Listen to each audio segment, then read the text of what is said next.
Ayan, done na siya guys. Ready to plate na siya.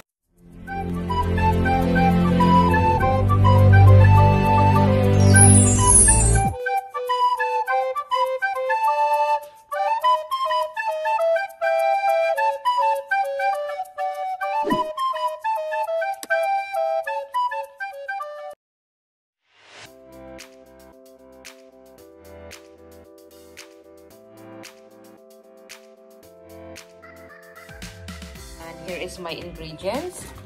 First, I have here a ground pork and garlic and dry chili leaves and the basil, and I have 1 egg, and of course I need panglasa na shumishantan and ground black pepper.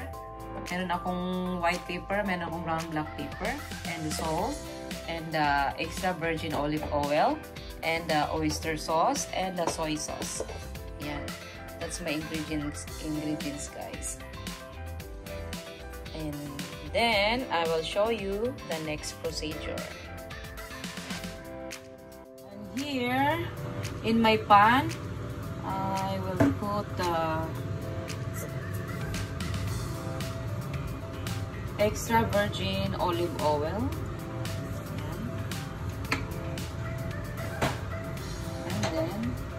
I put my garlic. Just add the garlic and saute.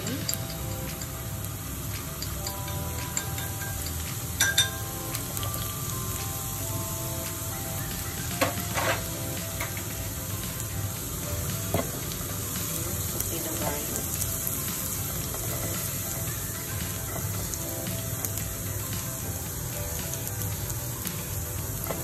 Tayin lang natin guys na mag-turn to brown siya.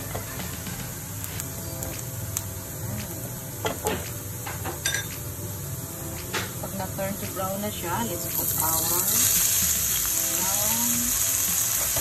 pork.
Add a little bit of soy sauce.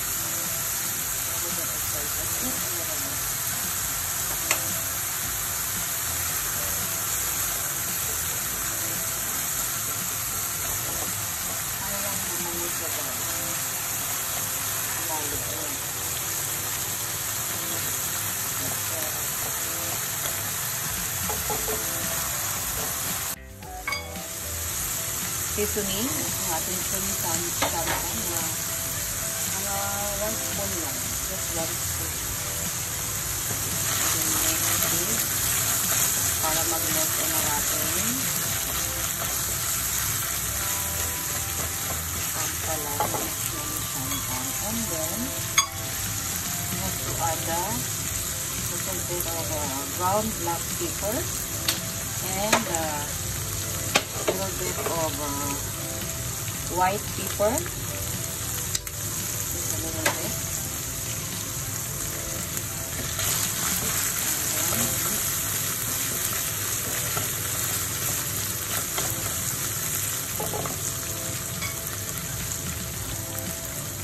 now let's put a half a spoon of oyster sauce. Just a half a spoon lang sa ganyan karami guys. tablespoon of oyster sauce. And keep on mixing. And then, I need to add like, para umaanghang siya, hindi spicy, let's put the dry red chili. Ayan. Add the dry red chili.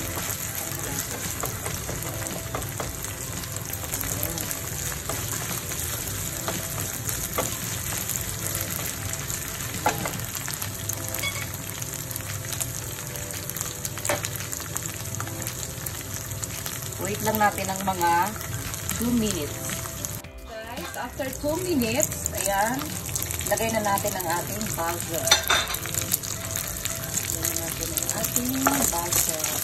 And a seconds lang, and then